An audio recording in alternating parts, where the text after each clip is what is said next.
Hi students, good morning all of you. हमारा जो chapter चल रहा है, दूसरा चैप्टर चल रहा है एटॉमिक स्ट्रक्चर।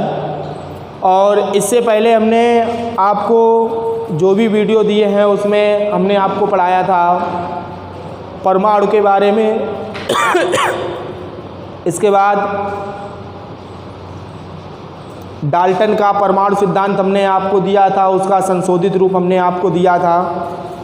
समस्थानिक, समभारिक, समन्यूट्रॉनिक के बारे में हमने आपको पढ़ाया था।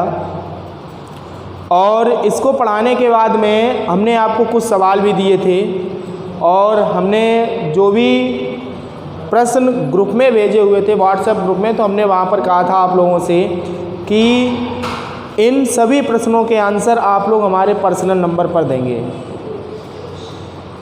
तो शायद या तो आप लोगों ने देखे नहीं होंगे या प्रश्नों को देखा होगा तो ये समझा होगा कि कोई मतलब ज़्यादा महत्वपूर्ण नहीं है। चलो कोई बात नहीं, ये आपकी इच्छा है कि अभी आप आंसर दे रहे हैं कि नहीं दे रहे हैं, और जिस दिन से क्लास स्टार्ट हो जाएगा फिर उस दिन से आप लोग आंसर अवश्य देंगे। अभी दो या ना दो कोई बात नहीं है। तो बात करते हैं, हमारे पास नया टॉपिक है। टॉपिक का नाम है परमाणु नाभिक की खोज। अगर परमाणु नाभिक के खोज के बारे में बात की जाए तो परमाणु नाभिक की जो खोज की थी वो अर्नेस्ट रदरफोर्ड ने की थी। इन्होंने क्या किया था कि धातु की एक पतली पन्नी को लेकर उस पर एल्फा कणों का प्रकीर्णन कराया था। और ये चीज़ आप लोग 9th में भी पढ़ चुके हैं। धातु की एक पतली पन्नी लेंगे,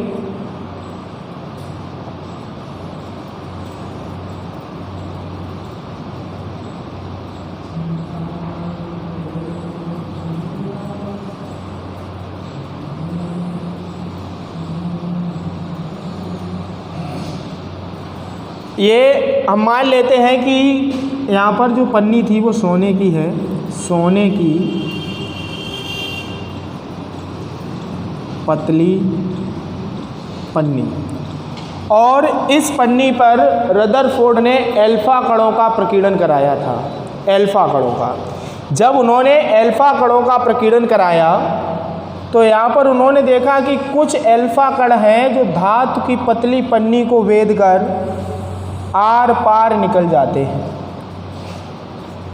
ये एल्फा कण है, ठीक है। कुछ जो एल्फा कण है वो धातु की पन्नी को भेद कर आर पार निकल जाते हैं। कुछ एल्फा कण अपने मार्ग से विक्षेपित हो जाते हैं,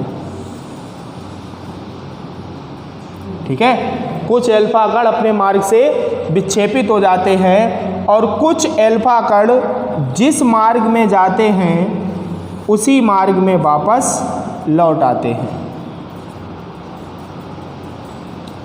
तो जब रदरफोर्ड ने धातु की पतली पन्नी पर एल्फा कणों का प्रकीर्णन कराया था तो उन्होंने देखा है कि कुछ एल्फा कण पन्नी को भेद कर आर पार जा रहे हैं, या धातु को भेद कर, जो धातु की पतली पन्नी है उसको भेद कर आर पार जा रहे हैं।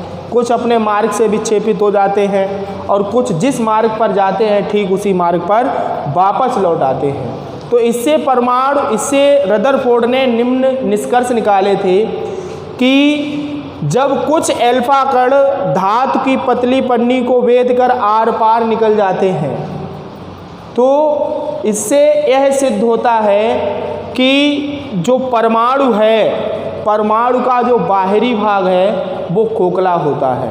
परमाणु का बाहरी भाग खोखला होता है। कुछ एल्फा कण अपने मार्ग से विक्षेपित हो जाते हैं। तो जब मार्ग से विक्षेपित हो जाते हैं तो इससे यह निष्कर्ष निकलता है कि परमाणु के नाभिक में कुछ सघन और धन आवेशित भाग उपस्थित हो सकता है। और जब कुछ एल्फा कण अपने जिस मार्ग पर जाते हैं और उसी मार्ग पर वापस आते हैं तो इससे यह सिद्ध होता है कि परमाणु के केंद्र में कुछ धन आवेशित सघन और दृढ़ भाग उपस्थित है, जिसे हम कहते हैं परमाणु का नाभिक, ठीक है। तो रदरफोर्ड ने जब धातु की पतली पन्नी पर एल्फा कणों का प्रकीर्णन कराया था तो उन्होंने निम्न निष्कर्ष निकाले थे कि पहला निष्कर्ष था, उन्होंने देखा था कि जो अल्फा कण होते हैं वो धातु की पतली पन्नी को वेदकर आर पार निकल जाते हैं, जिससे उन्होंने निष्कर्ष निकाला था कि जो परमाणु है, परमाणु का बाहरी भाग खोखला हो सकता है। फिर कुछ अल्फा कण होते हैं वो अपने मार्ग से विक्षेपित हो जाते हैं। जब अपने मार्ग से विक्षेपित हो जाते हैं तो उसके लिए भी उन्होंने निष्कर्ष निकाला था कि परमाणु के केंद्र में कुछ धन आवेशित, सघन और ठोस भाग हो सकता है। जब उन्होंने देखा कि कुछ अल्फा कण जिस मार्ग से गए हैं उसी मार्ग पर वापस आ गए हैं, तो उन्होंने कहा कि जो परमाणु का केंद्र होता है वो धन आवेशित होता है, सघन होता है और दृढ़ होता है। इसी को हम क्या कहेंगे? परमाणु का नाभिक कहेंगे। ठीक है, और ये चीज़ आप लोगों को मालूम है कि परमाणु के नाभिक में न्यूट्रॉन और प्रोटॉन दोनों पाए जाते हैं। जो न्यूट्रॉन है वो उदासीन होता है, जो प्रोटॉन है वो धन आवेशित होता है। प्रोटॉन के धन आवेशित होने के कारण ही जो अल्फा कण होते हैं वो अपने मार्ग में यहाँ पर वापस लौट रहे हैं, क्योंकि उन अल्फा कणों का जो प्रकीर्णन कराया गया था वो नाभिक पर ही कराया गया था। ठीक है, तो यहाँ से रदरफोर्ड ने परमाणु नाभिक की खोज की है कि अगर अल्फा कण पन्नी को वेद कर आर पार जाएंगे तो परमाणु का बाहरी भाग कैसा हो जाएगा? खोखला हो जाएगा। और कुछ अल्फा कण अपने मार्ग से विक्षेपित हो रहे हैं तो परमाणु के नाभिक में, परमाणु के केंद्र में कुछ सघन या धनावेशित भाग हो सकता है। और कुछ अल्फा कण जिस मार्ग पर गए हैं उसी मार्ग से जब वापस आते हैं तो इससे सिद्ध हो जाता है कि जो परमाणु का केंद्र है, जिसे हम नाभिक कहेंगे, वो धन आवेशित है, सघन है और दृढ़ है। ठीक है, इसके बाद आगे बात करते हैं। नया टॉपिक है हमारे पास। अब देखो आगे बात करते हैं, हमारे पास है थॉमसन का परमाणु मॉडल। थॉमसन या थॉमसन एक ही बात है।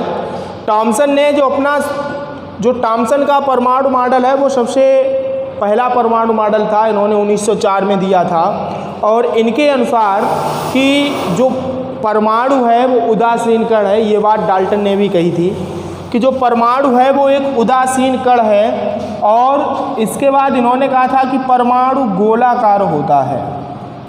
ठीक है, और जो परमाणु जब उदासीन कण है, गोलाकार है, तो ये दो पदार्थों से मिलकर बना हुआ है, एक तो धनावेशित और दूसरा ऋण आवेशित। इन्होंने कहा था कि जो धनावेश होता है, धनावेश, वो संपूर्ण परमाणु में एक समान रूप से फैला होता है।